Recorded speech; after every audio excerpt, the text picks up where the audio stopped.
Hello, hi, and welcome to another episode of the Emma Gunn Show, and I suppose another update and instalment of what is going on with the whole weight loss effort, I've been calling it, haven't I? So this idea that at the beginning of March, I said I wanted to drop 10 pounds. But what I really meant was that I wanted to reduce my body fat and to increase my muscle mass, all of which is great as a woman in her late 40s who wants to try and do the best she can in order to navigate perimenopause and menopause with far greater ease. And having lean muscle mass is known to be a very good thing when you are going through those particular changes in life. And so it is that last week I reached the 8-pound weight loss mark, which I will explain why it was sort of peculiar for a couple of reasons. Peculiar for the first reason, because when I stepped on the scales and I saw the weight flash back at me, it was the first time I had realised that that was actually my goal weight when I had joined Weight Watchers. And trying to do the mental arithmetic, I think I joined Weight Watchers that time and had success in either 2010 or 2011.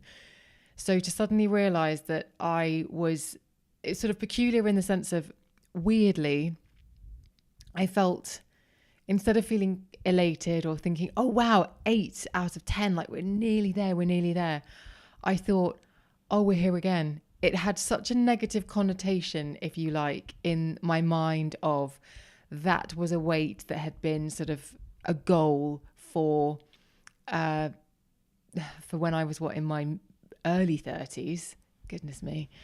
And so I just sort of thought, even though I know that the way that I'm doing it this time around is completely different and I feel much stronger, I feel empowered, like I feel like mentally I'm in a much better place, emotionally I'm in a much better place, and all of those things around all of my issues with food and my body, not least the fact that when I was doing Weight Watchers back in let's just call it 2010, I had no idea that I was actually struggling with an eating disorder that I didn't realize I had. So as much as I feel empowered and all of those things around that whole stuff, it was funny seeing it flash back, and it was suddenly the realization of, oh, okay. Because also what it made me remember was the day that I reached that goal and I felt quite flat. I sort of had a similar flatness and a feeling of, oh, okay. And it made me think about this challenge. It made me think about what I'm doing. And I thought, am I going to hit this 10-pound weight loss goal and feel a bit like, yeah. And is that good or is that bad? Or should there be a feeling of elation? Should there be a feeling of something? Or should it just be a simple case of tick or cross it off, or however you want to look at it?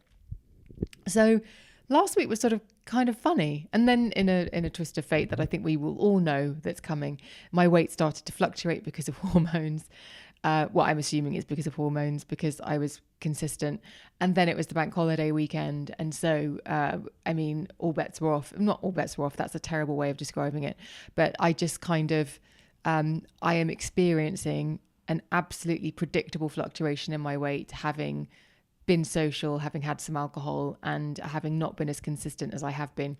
I'm sure that we'll revisit that goal weight, that weight that I got to, the 8 pounds off. I'm sure it will be within my grasp soon enough again.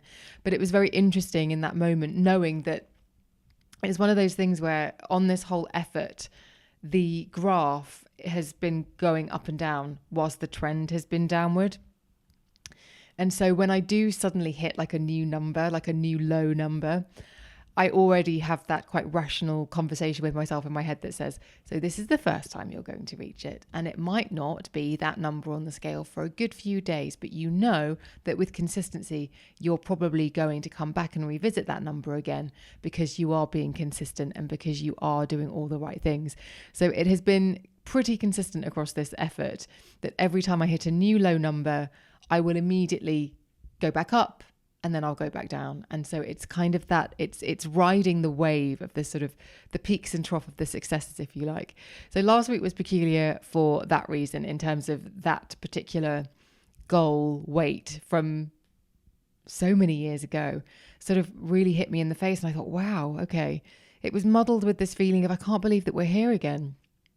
I can't believe that I'm still doing this. But as I said, it's a completely different journey, and I don't think I'll be revisiting this again in the same way at all.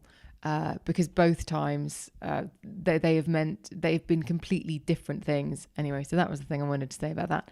The other thing is that last week was the first week that I felt it, in that I realized, again, I don't think it had anything to do with the weight as such, but it had to do with, I was looking at myself thinking, oh, I can see that I can see the weight loss now. Whereas truth be told, up until last week, I could feel it. I felt better. I felt like there were things that I could tangibly say, yes, I definitely can. I feel more energized. I feel my tummy's not bloated. Like there were so many things, but actually looking in the mirror and going, oh no, I can see it.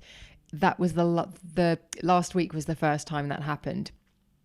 And actually I have to say, I don't know if I needed that impetus. I don't know if I needed that sort of reassurance, but it was nice to sort of think it's actually taking effect. And I'll tell you why I think that, because I've said this before, but in my previous kind of yo-yo dieting, one of the first things that happened after years of being overweight as a child, as a teenager and a young adult, the first time I ever lost weight, I was kind of annoyed and disappointed and just like, oh, so I'm not going to like Kate Moss's body if I lose weight. I'm still going to have a big bum. I'm still going to have thighs that are kind of big. I'm going to have a small waist, but I'm going to have all of the things that I thought would go with weight loss are still going to be there because that's my body shape. And that it kind of took me a while to kind of get my head around it. And so I have been used to and accepted that as much as I do this strength training, as much as I do the dieting and I eat the high protein diet and I make sure I'm in a calorie deficit, blah, blah, blah, all of those things that I've been doing, I had released myself from any expectation from a real change in how I looked, other than the sort of leanness, if that makes any sense whatsoever. And so last week to look in the mirror and say, actually, I can see that I no longer have that waist to hip ratio that I used to have that was quite significant, the small waist and the big bum. There has definitely been a change in my hips, and there has definitely been a change in my thighs. And that has always been the area of my body that I have thought, well, that just doesn't respond. That will always be, proportionally speaking, will always be ever so slightly out of proportion. But I had accepted it. And last week was the first week. And even a friend said to me, your legs look different. And I thought, don't worry, a good enough friend to be able to say that, a good enough friend who's been on this journey with me, who can say, yeah, I can see that too. Not just someone making that passing comment. But it's been a bit of a revelation, because I suppose for a long time I have thought, well, I can't really do much about my thighs. I can't really do much about my body. That's just my body type. But then I'm realizing by getting into this lower weight category, so I'm still technically on some BMI things would have, graphs would have me on overweight, some have me in healthy. I think I'm more in the healthy now, to be honest, but only just. But it's kind of that realization that for all those times that I've used my body shape as an excuse as to why, like, my legs don't look the way that I would like them to look, for example, now that my weight's dropped and there has been a change, then it's like, oh, so they will change, but only once I'm actually weigh a lot less than I do now, / I'm also working my legs really hard by doing the strength training. So again, a little bit like, oh, it's been really great to see I can make a change. Oh my God, I can actually make a change.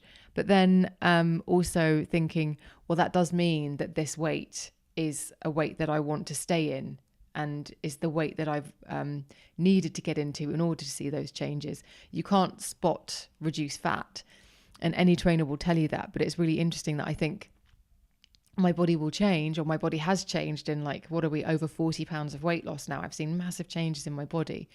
But the place that I've never really seen respond is my thighs. And now to begin to see them respond is a real, I don't know, it's really eye-opening. And not saying that it's a peculiar feeling in a bad way, but just in okay, this has given me more data. And you've heard me say this if you've listened to the podcast for a while. This has given me a ton of data. But this data is telling me that some of the stuff that I thought wasn't achievable is achievable. It just requires strength training, calorie deficit, high protein diet. and also, which might seem a little bit controversial, being in a lower weight category to see those changes. So that's been really eye-opening and sort of helpful. And like I said, maybe sort of last week, kind of a slight up and down of emotions of kind of that particular weight suddenly reminding me about Weight Watchers. And not to disrespect Weight Watchers who've recently gone into receivership, but not to disrespect Weight Watchers. But that didn't do anything to help my eating disorder. That was just a diet that worked if you followed it, but never really taught me what I needed to know about the maintenance, about the moving forward, about being able to be around food and enjoy it freely after the diet was done. And it's so interesting because I watch a lot of social media, all channels. I mean, I'm terrible for it. And one of the things, and I think I said this on Instagram a few weeks ago, and I was nervous to say it because let people live their lives. And this isn't about criticizing anybody or not letting them live their lives. But I've noticed that a lot of people who are, as someone said to me this week, oh, they're on the pen, which is apparently how the kids say, are on a GLP-1, semaglutide, Wegovy, Ozempic, Mounjaro, etc. It's now becoming, they're on the pen. But what I've noticed is people online who previously have said that they struggle with food, they are either openly or not openly. In fact, let's talk about the ones who are openly on it. So the people who are openly on some sort of weight loss drug, and who also, there's one particular content creator I follow who is on it and is being sponsored because every single one of her posts starts with, this is what I eat in a day as someone who's on 7.5 milligrams of trizepatide, and they mention the pharmacy or the provider. This is someone based in America. And then I look at what they're eating and I think it's just smaller portions of the fast food that you were eating before, which, yes, if you get into a calorie deficit, is going to elicit a weight loss. But if you are being given the assist of something that will stop you from overeating, wouldn't you want to compound that with changing your diet so that you can fuel yourself and eat a better quality of food that isn't known to trigger your appetite more, that isn't, I mean, I talked the other week about GLP-1 resistant foods, which I imagine are coming down the pipe and probably coming down the pipe pretty quickly. But I sort of look at it and I think, oh, that's so strange. And that's, to me, is a little bit what the Weight Watchers model did for me, in that it allowed me to eat stuff that I thought I wanted, like the fast foods, the chocolates, the sweets. It allowed me to accommodate that too, rather than what has taken me a long time to do by myself and with coaching, is to actually enjoy and not just enjoy, want to nourish myself well with foods. And in fact, this weekend I've had alcohol. I was talking to my friend and I was saying the thing is that I've got it in my head now. I don't know whether it's an age thing. I anticipate that it is very much an age thing, but I've got it in my head now that that having a few drinks, that eating off diet, I'm so wedded to that because of how good I feel that when I'm on it, that it's almost now that as much as I can enjoy myself and have a few drinks and have a meal out, I need to undo this thinking in my head that means that there will somehow be punishment down the line. I've almost embraced the way that I eat now and love how it makes me feel so much that I'm beginning to think that if it's not like that I'm somehow harming myself. And I don't believe that. I fundamentally don't believe that to be true. But at the same time, I think there's almost this kind of purist mentality about, if you're going to eat well, if you're going to eat clean, then it will pay off in the future. And I guess the counter argument to that is, but if you don't, you'll also reap that whatever too. So I don't know. I don't know if anyone else can identify with that. And I do think it's an age thing. I think if I think about how I ate, how I fueled my body, how I treated it when I was in my 20s, there's no way I would do that now. I would see it. I would feel that I was doing myself real harm, not just in the moment, but in the long term. And I don't know if my attitude, because I have been able to find a way with food, with diet, with eating, with exercise, where I feel really good, that if those things aren't happening, if a food doesn't make me feel good, but it just tastes good in the moment, it's almost like I've attached something slightly negative to it, which I am very much, I'm telling you this because I'm conscious of it, and I don't want that to be my attitude towards a nice meal out. I want to be able to enjoy that moderation and enjoy that balance. But it was just suddenly came into my mind, this whole idea of the Weight Watchers diet making me, not allowing me to really see food in a way that makes me feel good, is nourishing, and how I think some GLP-1s and the way people are approaching it is kind of similar to what Weight Watchers and other diets, not just Weight Watchers. I mean, I had great success with Weight Watchers. I don't want to slag it off completely, but I just see it, I see the model as flawed, because obviously I was a repeat customer because it did its job, but it didn't do its job beyond the goal weight. Okay, so let's move on from that, because as you can probably tell, that is a fledgling thought that I might need a little bit more time to percolate. And I'll come back to you next week on that. Anyway, I wanted to talk about a question that I get asked most days, multiple times, that I feel rude because I shirk.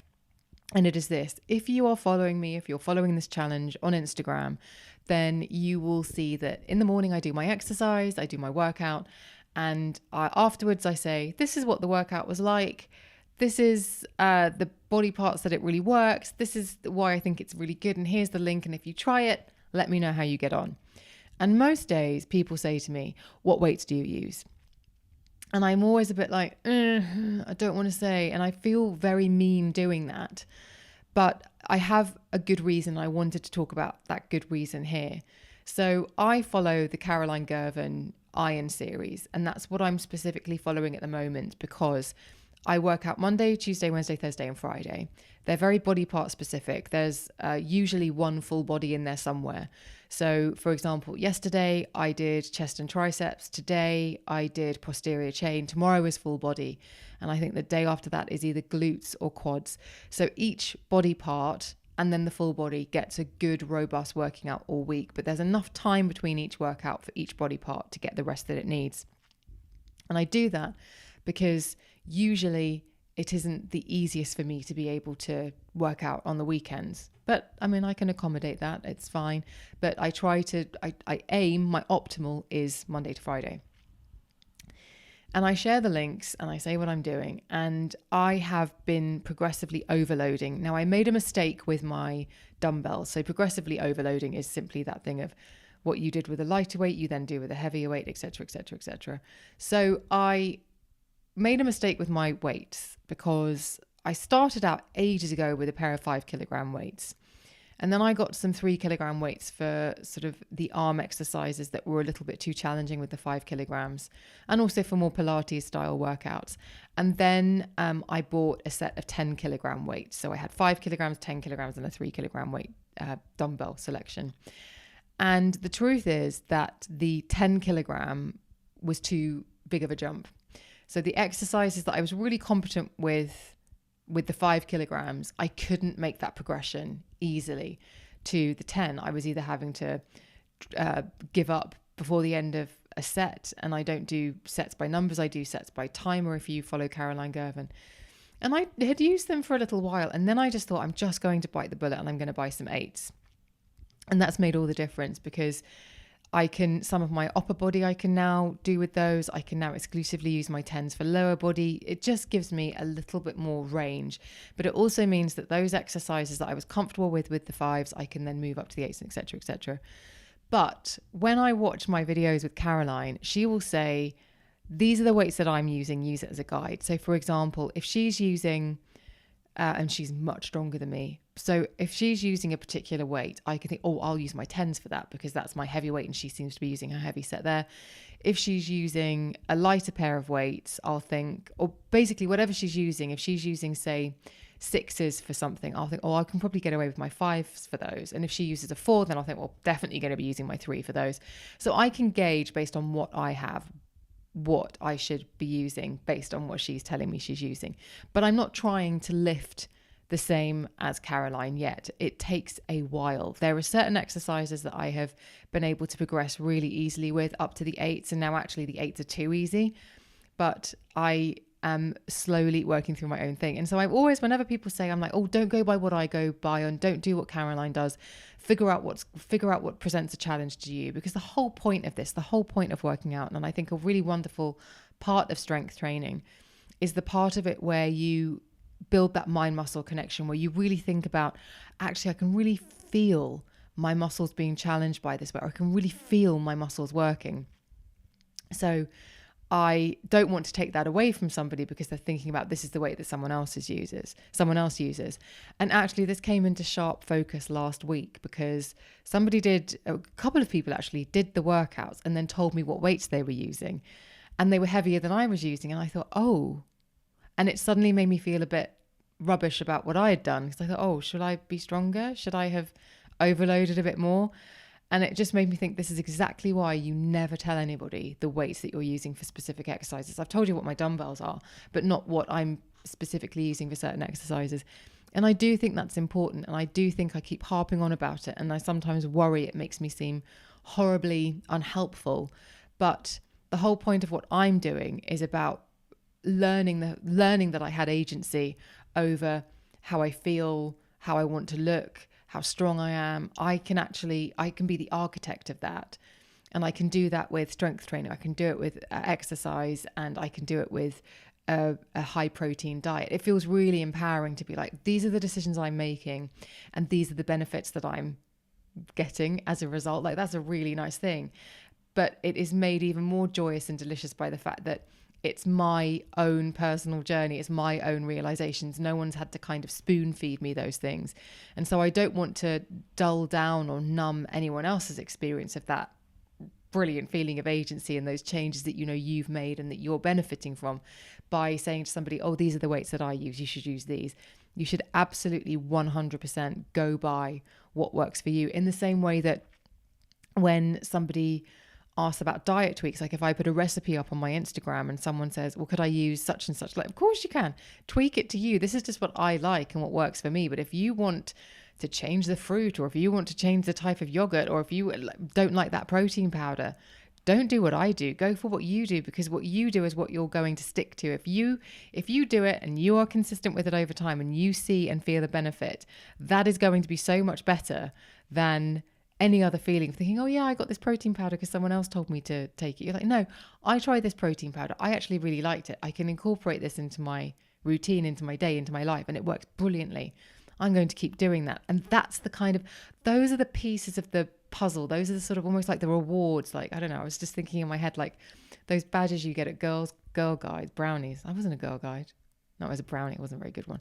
But those things that they're yours because you've sort of learnt the lesson. And I do think, having been someone who was yo-yo dieted, who was dieted really well, then fallen off the wagon, lost weight, then gained it all back, all I'm trying to do this time around, and what I hope someone else will take from this, is that if you can learn the lesson along the way, then you're not going to unlearn it. I've had a big weekend this weekend. It wasn't particularly big, but it was far away from the consistency that I've been working with for the last couple of months. And I don't feel too bothered by it, because today has just gone back to my new normal, which is the normal that I have been able to put together and stick to, because I know it feels good, because I've tested it over a long period of time now. Not just with this recent weight loss effort, but over the last few years. I know high protein works. I know not snacking makes me feel so much better. I know intermittent fasting means that I give my body a chance to rest and digest, and it makes me feel really good. I have all this data now, and these are not things that I'm going to forget. In the past, I would have had a bank holiday like the one that I've had, and the day back would have been a version of one of those days. I would have thought, I fancy some crisps, or I fancy this. None of that is true anymore. I think, no, I know exactly what I need to go back to feel good, but it's only because I've tried, I've tested, I've failed. And I keep coming back to this time and time again. I have been consistent over time. I have come back to it. I have tested it for months, for years now, and I know it works. And so I'm always going to come back to this rather than fall back into that, which is what I used to do. So this is all a part of the bigger picture, but it sounds daft. That's why I don't tell people what weights I use, because I don't want to take any part of that journey, any part of that sort of discovery away from you. that's something so precious that belongs to you and only you. And so sometimes if it seems like I'm being unhelpful by not being specific or not telling you exactly what I'm doing, it's because I don't want to take away from you the brilliant part of this whole thing, this personal, individual, very private, quite personal journey, which is the discovery, which is figuring it all out for yourself. I just don't want to take that away from anyone. So if it seems like I'm being unhelpful, I'm genuinely not. I am actually trying to be more helpful than it might appear that I'm being. Okay, let's bring this episode into land. And it's no surprise that I'm going to talk about my colours, because the response to having had my colours done has been wild. And actually over the weekend I posted, or at the end of last week, I posted some new things that I had bought that are in my neutral colour palette. Why I'm only leaning into my neutrals, I don't know. I just think I love them so much. If you're watching this on YouTube or on Substack, lovely brown t-shirt that really does make my hair colour pop. But I have had so many messages. And when I have done a try on, I've had so many people showing a huge amount of interest. So for that reason, I've actually written a piece that's going up on my Substack. Now, if you're listening to this or watching this at the time that it goes live, then follow the link in my bio or the comment section or the caption or whatever, wherever it is that you're listening, watching, there will be a link to my Substack so that you can go and subscribe. And I just want to remind you that Substack usually tries to get you to set your subscription at about 45 or 50 pounds a year. I've dropped mine to 25 for a year, which I think is fair for 12 months of content. It's £2.50 a month. I think is that right? Yeah, it is. It is right. God, honestly, sometimes. So it's not, is it? Anyway, it's £25 for a year. Oh, dearie me. No, it is. Anyway, maths was not my strong point. Although weirdly, on Countdown, really good at the numbers game, terrible at the conundrum. Terrible at the conundrum. Anyway, and then the letters game. So I have written about it there. I've written about where I had it done. I have written about, which most podcast listeners will know, I have talked about why I did it and the changes that it will make. And I just think it's very interesting that even though for me, I didn't want the big colour consultation, I didn't want the big chat, I didn't want the big sort of, experience. I just wanted, could you just show me what my colours are? I think it's very interesting how it has given me a level of confidence about shopping that I hadn't had before. That's not to say that I can't buy whatever colour I flipping well please. If I think that's really pretty, I want it. But I also do think, again, a little bit like the sort of health and fitness and wellness journey, there's something about sort of making good decisions. And the thing I think I come back to time and time again, I haven't said this in the piece, and maybe it's a sort of an addendum or another piece about it. The thing for me, as much as it looks like I'm playing with these neutral colours on Instagram and I'm buying all these tops, I mean, always in the sale, I love a sale purchase, but as much as it might look as though I'm sort of going excessively into it, actually, it's less about the frivolity of it. And for me, it's about an investment in not making mistakes and not wasting money.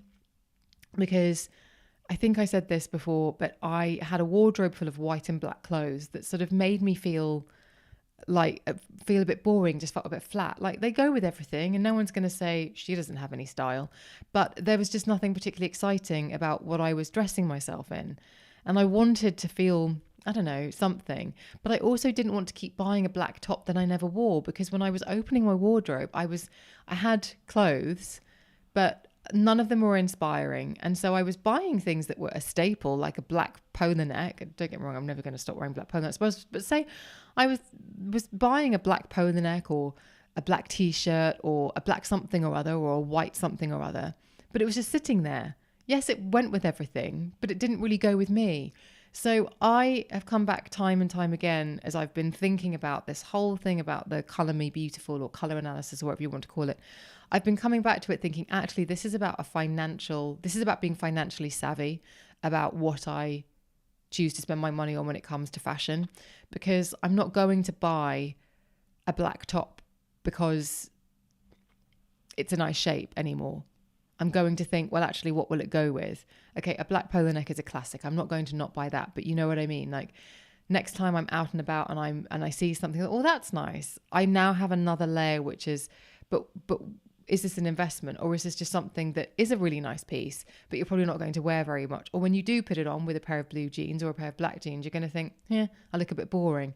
It's trying to sort of move ever so slightly away from that, so that there is this kind of financial piece in that every single piece that I buy has a reason to be in the wardrobe, goes with something, is flattering, is just less of a, I have to think about it less. Even this weekend just gone, every single day when I open my wardrobe, I was like, oh, and I just pick something out, but it was one of my new neutral tops, but it wasn't that kind of, oh, I'm going to wear something new. It was just kind of, oh, that'll go with that. And it was so much easier, which is why I think it's a really good thing to do. Whether you go and have an in-person consultation and really have a good chat and interrogate that expert in how to wear the colors, what to wear the colors with, like how to make the accents work, how to build the neutrals into your wardrobe, all of those sorts of things. Or whether you just want, as I did, a picture of these are your colors, stick to that kind of palette and you'll be grand. That's what I wanted. That's what I'm leaning into. And I like it very, very much. But this was just a kind of a flagging that there's going to be a Substack coming on it. So please do make sure you're subscribed. And the second thing is just thank you also, because my Instagram, whenever I do, it's funny. I was talking to a friend over the weekend saying, every time I do something that sort of seems a little bit away from what I'm known for on social media, where I'm more visual, which is the makeup side of things, the beauty side of things, because I've been a beauty editor for 20 plus years. Every time I move into the fashion space, I'm really interested, because the views, the likes, the comments will be double, triple what they usually are. And so my friend was like, well, maybe you should just do more fashion content. Do you think I should do more fashion content? If you do, would you let me know either under this video or DM me at Emma Guns on Instagram, or office at Emma Guns, office at emmaguns.com if you want to email me, or comment underneath that Substack. I'd be so interested to know. Let me know. It'd be really good intel for me. But anyway, I'm going to let you go. This episode was slightly later than usual because we had a bank holiday, so it's coming to you on a Tuesday. But I hope that it finds you well and rested if you too had a bank holiday. And if I'm keeping you company on a dog walk, or when you're just pottering around doing your housework, you know I love to potter around listening to podcasts. In fact, I will put the link to the one that the Red Handed Girls did on the Diddy. They did a 2-parter on Sean Combs and everything that's going on. And I have to be honest, I originally became interested in that case because I thought, oh, salacious Hollywood gossip. And now I'm interested in this case because this man must never see the light of day. The crimes, the treatment of people, it's just, I am now riveted because I just want to make sure that somebody who's so apparently evil doesn't ever see the light of day again. How absolutely horrific. But if you are interested in it and you want to know a few more layers, then I will put the link to the Red Handed part 1 and part 2. They had to break it down over 2 episodes. It is well worth a listen. And you know I like Hannah and Suruthi very much. They're kind of some of my first podcast friends, and they're absolutely killing it. So let's go and get them more subscribers and more followers and more people listening to them, because they're brilliant and they deserve it. The research they do is absolutely fantastic. So I shall, but listen to them after you've listened to me. That's all I'd say. So I know that I often get a message from someone saying, oh, I'm just listening to you while I'm pottering around the garden, or I'm listening to you while I'm doing my housework, or I'm listening to you while I'm on my walk with my dog. So just to say, I really enjoy keeping you company, and I appreciate the loyalty and I appreciate the listens. So thank you so much for always being here and supporting the show. I know it's gone through quite a few changes recently, and I'm sure it will go through some more. But I feel like if you've been here a while, you will have heard and felt in my voice and in the shows the sort of, I'm not really sure where to take this, but it feels over the last couple of months that it feels like it's beginning to take shape again. It's beginning to become clear what I need to be doing and how I need to be doing it. So I hope that that's coming across. And as ever, if you have any suggestions, I will welcome them. Please do email me, office@emmaguns.com, or you can comment, or you can get in touch with me on Substack. You can DM me on Instagram, where I'm at Emma Guns, or you can also comment under this video if you're watching on YouTube. This podcast is also now uploaded onto Substack, so you can comment directly below the post on that too. So yeah, don't be shy. Comment away. Let me know what you think. Let me know what you want, and let me know whether this t-shirt is too brown. I love it, but I think it's a very brown. It's very. I don't want to wear it with my camo trousers because, as my brother said, I'll look like I'll be like trying to get into Top Gun. But anyway, That's brothers for you. Thank you so much for watching. Thank you so much for listening. I will see you. And make sure you're subscribed. Please make sure you're subscribed. But I shall see you on the next one.